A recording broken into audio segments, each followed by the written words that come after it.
If somebody has the gift of miraculous healing, surely all he needs to do is to prove it.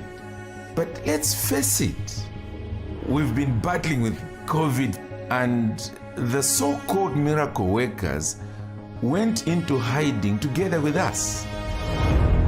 Cessationism is the view that certain miraculous gifts that stood as signs of an apostle, speaking in tongues, healing, prophecies, interpretation of tongues, gifts like that, ceased with the apostles. Yo siempre he dicho, yo soy cesacionista, pero Dios no lo es. ¿En qué sentido? En el sentido de que Dios es Dios. Dios es Dios. Y en un momento dado, Él hace cosas que de verdad yo no tengo una explicación. O sea, yo no veo hoy día en las iglesias lo que yo veo en el Nuevo Testamento. Personas haciendo milagros a diestra y a siniestra. La sombra de Pedro sanaba personas. Yo no veo eso hoy. Yo no veo personas hablando en lenguas en el sentido en que yo entiendo las lenguas nuevotestamentarias, que de repente se puede hablar chino, francés, alemán, sin haberlo estudiado. No lo veo. Pero yo sigo creyendo que Dios es Dios. Y que Dios en situaciones extraordinarias puede hacer cosas extraordinarias. Cessationism has fallen out of favor because commitment to the authority of Scripture has fallen out of favor. When you turn on Christian TV, you don't see expositors of Scripture, John MacArthur or Steve Lawson. You see Joel Osteen, Joseph Prince, Kenneth Copeland, Benny Hinn, Joyce Meyer, Paula White. That's who you see because that's the mainstream. Creo que los dones extraordinarios, que es lo que enseña el cesacionismo, los dones extraordinarios que aparecen en las Escrituras, yo creo que ya cesaron cuando el canon bíblico se cerró. Respeto de verdad profundamente grandes hombres de Dios que piensan diferente a mí en ese sentido. Simplemente quiero decir cuál es mi posición. Los continuistas piensan que esos dones extraordinarios siguen. Y hay dos clases de continuistas. Están los continuistas que son completamente continuistas y están los continuistas moderados que dicen, bueno, están vigentes bajo ciertas circunstancias. Pero yo soy cesacionista. Speaking in tongues, you're going to speak out of your spirit. Don't worry about what it sounds like.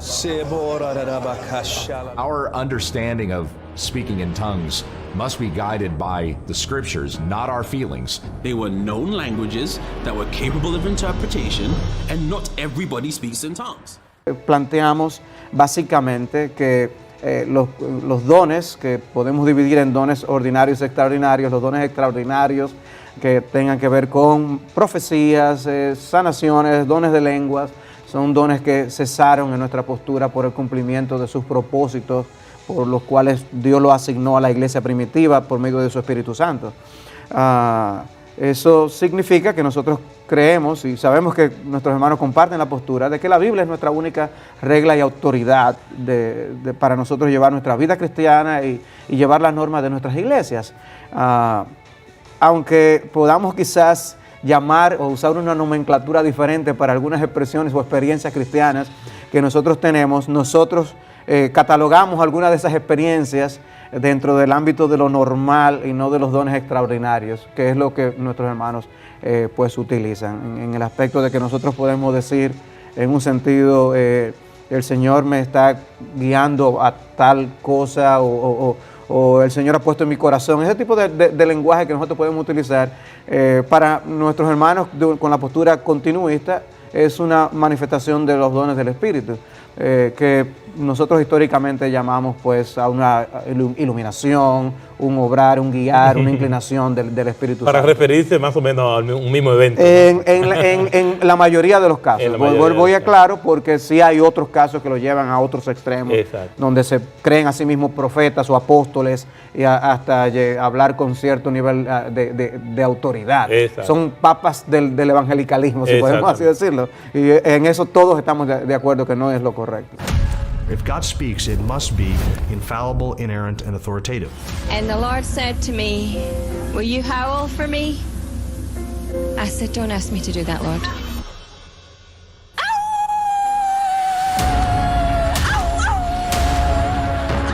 There's no longer the need for the gift of prophecy, speaking forth divine revelation from God. We have now the whole counsel of God, this word, is the final word. Los dones milagrosos como profecía, hablar en lenguas y sanidades fueron circunscritos al primer siglo. Estos dones fueron utilizados cuando los apóstoles establecían las iglesias y el Nuevo Testamento aún no había sido completado. A pesar de que no hay una declaración bíblica contundente que afirme que estos milagros y dones temporales cesaron, la Escritura como un todo permite que afirmemos que estos dones ya sirvieron su propósito y no son necesarios hoy de manera normativa en la vida de la Iglesia. Hechos 2:22 y 2 Corintios 12:12 afirman que Dios dio señales y prodigios con el fin de autentificar al mensajero de Dios. Con la terminación del canon, esas señales ya no sirven el propósito que Dios pretendía según su voluntad. Es decir, dejó de existir una razón divina para realizar tales dones milagrosos porque el fundamento de la iglesia ya fue colocado por los apóstoles. Al quedar completa la revelación fundacional y también su papel fundacional como testigos, los apóstoles y junto con ellos los profetas y otros dones de revelación desaparecieron de la vida de la iglesia. Dios ya no está poniendo el fundamento de la iglesia, así como Él tampoco está dando nueva revelación. Por lo tanto, es incongruente con su misma función tratar de reubicar estos dones milagrosos en esta época de la iglesia. Después de todo, el fundamento es único y siempre se coloca primero, con el resto de la estructura descansando firmemente sobre él. Apostolic gifts have gone. They were never intended for our generation. We have everything that we need from the Holy Spirit today. It's hard to get anyone who's gone through that to come back and take a serious look at faith in Christ, focused on the gospel rather than focused on these phony miracles. Yo creo que un punto central, ¿no?, es cuando el apóstol Pablo habla en una epístola como Efesios, capítulo 2, versículo 20, y se refiere al fundamento de los apóstoles y profetas. El punto de nosotros ver que Dios ha establecido un fundamento sólido en el cual la iglesia se edifica. Nosotros no estamos en dependencia de palabras de sabiduría humana. Nosotros no estamos en dependencia para hacer lo que hacemos ni guiar a los hombres a la salvación en base a suposiciones, sueños e inclinaciones personales. Nosotros creemos que lo que Dios habló a través de sus profetas en el Antiguo Testamento y lo que Dios reveló a través de sus apóstoles en el Nuevo Pacto es el fundamento en el cual nosotros tenemos todo lo que nosotros debemos hacer. Lo que Dios quiere que nosotros sepamos como palabra infalible, nos lo reveló en las palabras del Antiguo y el Nuevo Testamento a través de sus siervos. En esto entra el aspecto controversial, ¿no?, de si hay una profecía en el Nuevo Testamento que es de naturaleza distinta a la profecía del Antiguo Testamento, y ahí obviamente nuestra postura es no. O sea, la profecía es profecía en el aspecto de que es infalible, de que es revelación de Dios. Nosotros creemos, por ejemplo, que las lenguas, el don de lenguas, era un don de revelación. Había un mensaje de revelación que entra al mismo nivel que de la revelación del Antiguo Testamento, de lo que los profetas hacían. No que no reconozcamos la presencia de don de profecía en el Nuevo Testamento, pero lo que estamos diciendo es, esa profecía era en verdad revelación de Dios. Yo le diría a los continuistas, yo creo que el problema está, si tú eres continuista, donde debes tener cuidado es de no permitir que tus experiencias con los dones extraordinarios se vayan por encima de la palabra de Dios. Porque el problema que puede haber en el continuismo es que una persona esté pensando en que está recibiendo revelaciones de Dios o impresiones de parte de Dios, y eso a la larga sustituya la clara dirección y enseñanza de las Escrituras. Entonces mi nota al continuista sería cuidado con no permitir que esas experiencias extraordinarias suplanten la forma ordinaria en que Dios guía a todos los creyentes, que es a través de la Biblia. Y aún el hecho de querer descansar en esas cosas extraordinarias para llevar adelante el Evangelio, porque el Evangelio es poder de Dios para salvación. El simple y llano Evangelio es poder de Dios para salvación. Me llama la atención cómo en la parábola y sé que también eso es otro problema, si es una parábola o es una historia, yo creo que es una parábola del rico y Lázaro. En la parábola del rico y Lázaro, vemos cómo el rico le pide a Abraham que envíe a Lázaro para que vaya y le predique a sus hermanos. Imagínense qué extraordinario, un muerto se ha levantado de la tumba y va a la casa de estos individuos y le dicen, el infierno es real, créanme, el cielo es real. Y Abraham le responde, y es Jesús, obviamente tomando a Abraham como personaje para dar su respuesta, dice, a Moisés y a los profetas tienen, oigan a Dios. En otras palabras, esto es lo que va a salvar, es la palabra. Y el rico le dice, no, padre Abraham, pero si va a Lázaro y se levanta de los muertos y les advierte, ellos se van a arrepentir de sus pecados. ¿Cuál es la respuesta del Señor por boca de Abraham? Si no oyen a Moisés y a los profetas, tampoco se persuadirán, aunque alguno se levantare de los muertos. Si no es con la palabra, no se van a convertir de ninguna manera.